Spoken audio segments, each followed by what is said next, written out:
Hola, soy Cristian Saltiel y esto es Hematología en Gotas. Hola, hoy en Hematología en Gotas nos complace entrevistar a nuestra gran amiga y compañera de tantos años, Mercedes Prieto. Como sabemos, Mercedes Prieto es hematóloga, es internista y es profesora universitaria de la Escuela Vargas de Medicina. Tiene amplia experiencia en hematología, tanto en la parte docente como en la parte asistencial, y ha tenido siempre un papel destacado en esta sociedad. Y con Mercedes queremos conversar en particular del tema de los síndromes mielodisplásicos. Hola Mercedes, encantada de que estés aquí. Y cuando hablamos del diagnóstico de mielodisplasia y sentimos que cada vez pareciera que comparado con 10 o 20 años atrás cada vez hacemos más diagnóstico de síndrome mielodisplásico, te pregunto, ¿no estaremos sobrediagnosticando síndromes mielodisplásicos? Gracias, Cristian, por esta entrevista sobre este grupo tan interesante de enfermedades.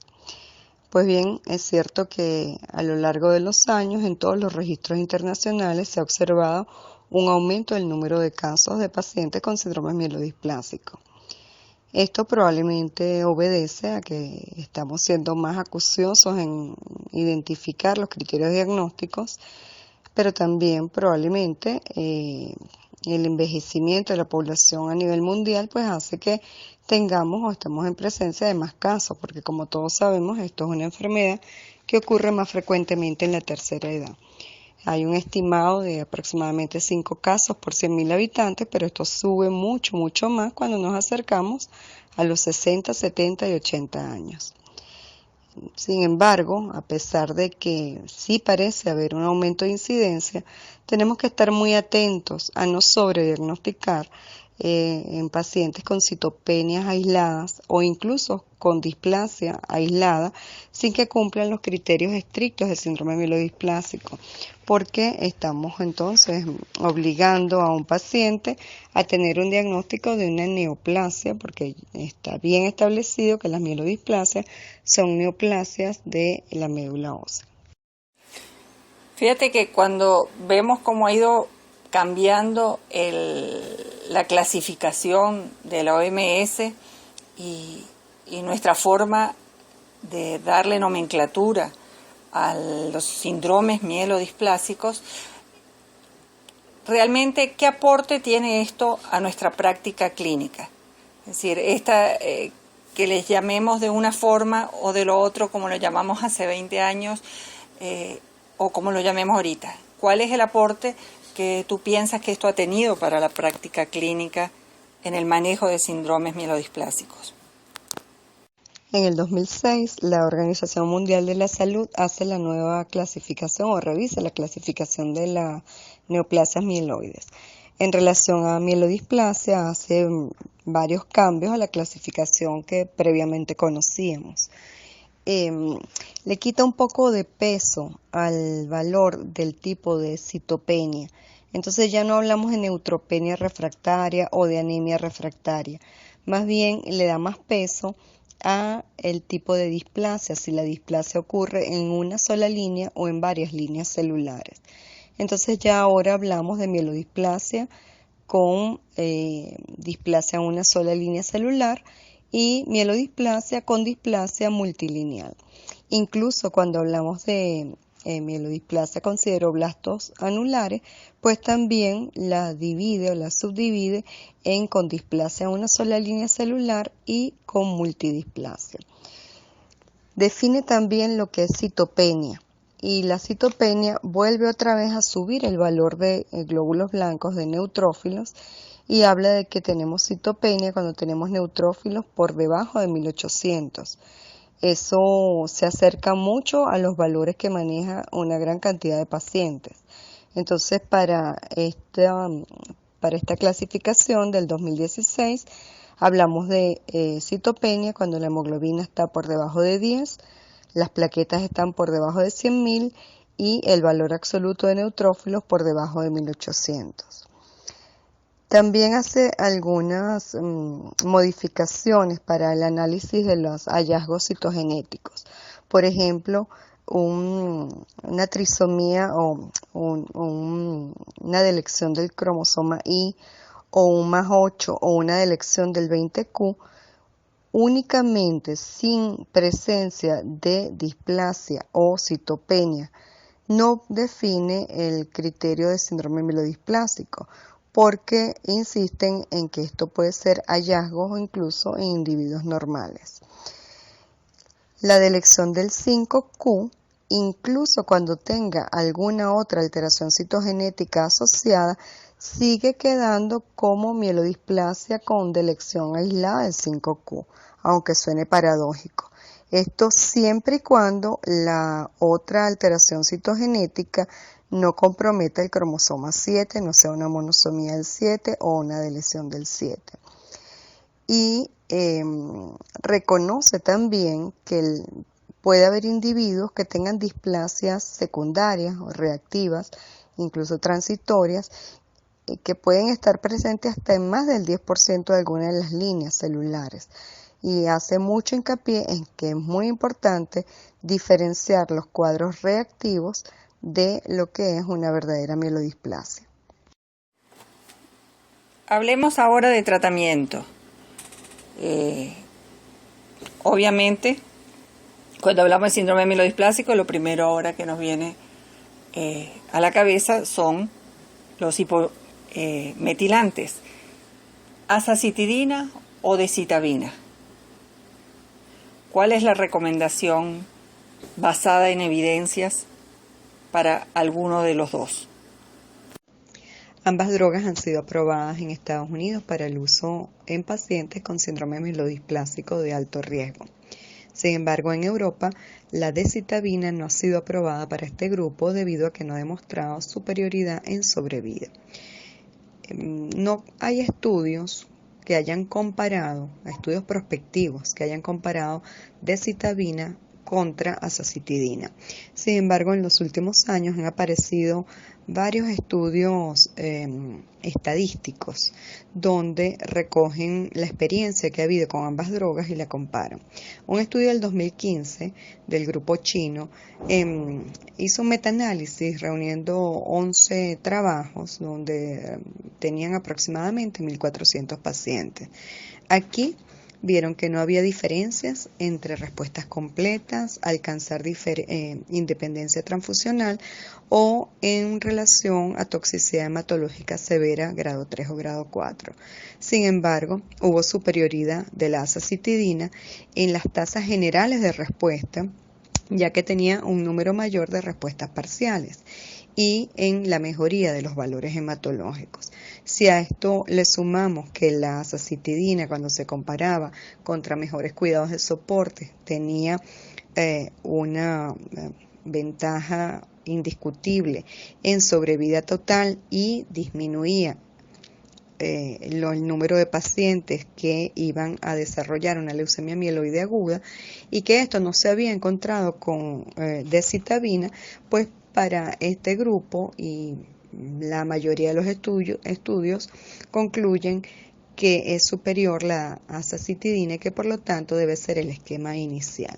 Sin embargo, todavía siguen apareciendo análisis estadísticos como el grupo de la Universidad de Yale junto con Dana-Farber, que estudiando 7 años de lo que ha pasado con pacientes que reciben una o la otra droga, y los comparan, por lo menos debían haber recibido 7 ciclos de tratamiento. El análisis de este grupo concluye que no hubo diferencias en sobrevida media basadas en el tipo de agente hipometilante utilizado. Un aspecto interesante es conocer si podemos utilizar ambos agentes hipometilantes en caso de falla con alguno de ellos. Y una publicación muy reciente de enero del 2017 del grupo del Moffitt de la Florida analiza la data de pacientes que recibieron ambos agentes. Los separé en dos grupos. El grupo que inició con azacitidina y cuando hubo falla a esta droga, los pasan a decitabina. Y el grupo 2 es el grupo que inició con decitabina y cuando hubo falla lo pasaron a recibir azacitidina. Bueno, las respuestas en tratamientos de segunda línea fue del 19% en aquellos pacientes que usaron decitabina como rescate y de 40% en pacientes que usaron azacitidina como rescate. La sobrevida media del primer grupo fue de 48 meses y del grupo que usó azacitidina como segundo agente fue de 100 meses. En general, la conclusión es que podemos usar de forma secuencial uno de estos agentes hipometilantes cuando ha habido falla con el otro. Y usando azacitidina o decitabina, o azacitidina, la que hayamos decidido, el uso concomitante de eritropoyetina y de filgrastim, no solo en este caso para síndrome mieloplásicos de bajo riesgo, para anemia refractaria de bajo riesgo, sino que con el alto riesgo, ¿qué utilidad tiene acompañar la azacitidina de decitabina con estos factores estimulantes? ¿Existe riesgo en el alto riesgo, perdonando la redundancia, Mercedes, que nosotros induzcamos la proliferación de ciertas clonas utilizando especialmente filgrastim? ¿Hay algún protocolo donde podamos combinar azacitidina y eritropoyetina y filgrastim?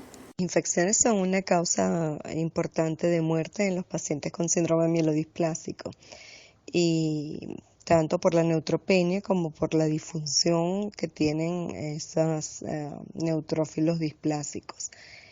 El uso de filgrastim está bien avalado en el caso de neutropenia febril. Se ha usado también en forma esporádica en severas neutropenias, incluso sin fiebre, y en combinación con eritropoyetina en pacientes sobre todo con anemias sideroblásticas.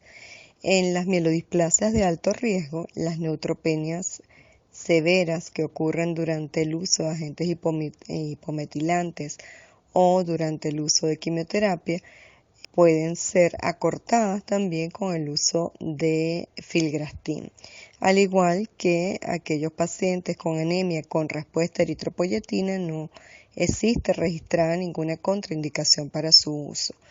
En un reciente metaanálisis publicado en el 2016, juntaron varios trabajos donde se usó tanto filgrastim como eritropoyetina, pero sobre todo el análisis era en base a si el filgrastim podía inducir una mayor transformación a leucemia mieloide aguda y no hubo evidencia de que esto ocurriera.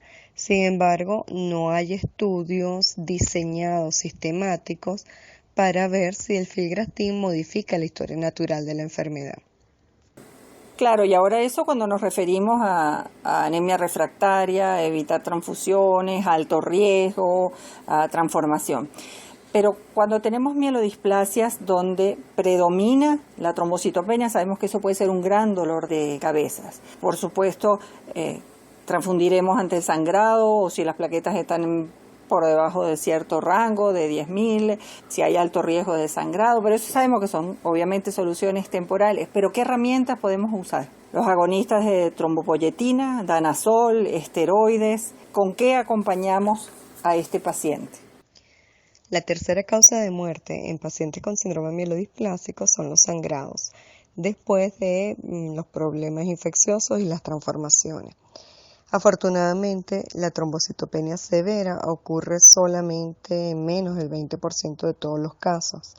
Y digo afortunadamente porque no existe por ahora ningún medicamento aprobado para el manejo específico de la trombocitopenia del paciente con mielodisplasia.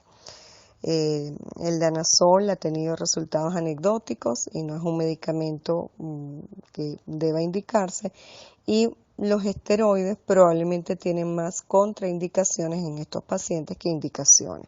Ninguno de ellos demuestra que en estos pacientes suba el recuento plaquetario.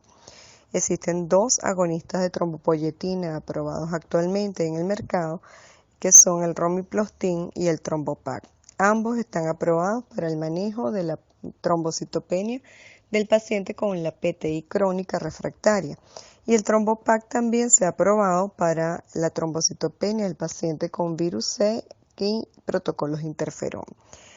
Sin embargo, hay algunos estudios recientes con el uso de ambos agentes en pacientes con mielodisplasia y trombocitopenia severa, y los resultados preliminares son bastante exitosos. Hay una dosis respuesta, las plaquetas suben y los episodios de sangrado disminuyen, así como los requerimientos transfusionales de plaquetas. Hubo una alerta recientemente porque uno de los protocolos aumentó el número de casos de leucemia mieloide aguda y por lo tanto fue suspendido el agonista de trombopoyetina, que en este caso era el romiplastin.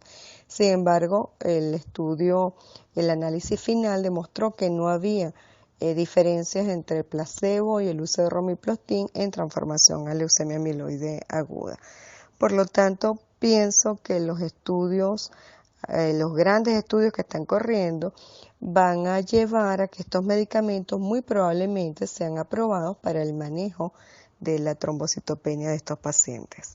Pero por ahora la única herramienta que tenemos aprobada para el manejo de la trombocitopenia son las transfusiones de plaquetas.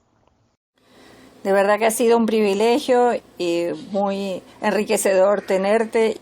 Haber oído todas estas cosas sobre mielodisplasia, sobre síndromes mielodisplásicos, en voz de una experta como tú. Bueno, muchas gracias, Mercedes, y a ustedes nos oímos muy pronto. Esto fue Hematología en Gotas. Gracias por oírnos y hasta una próxima entrevista.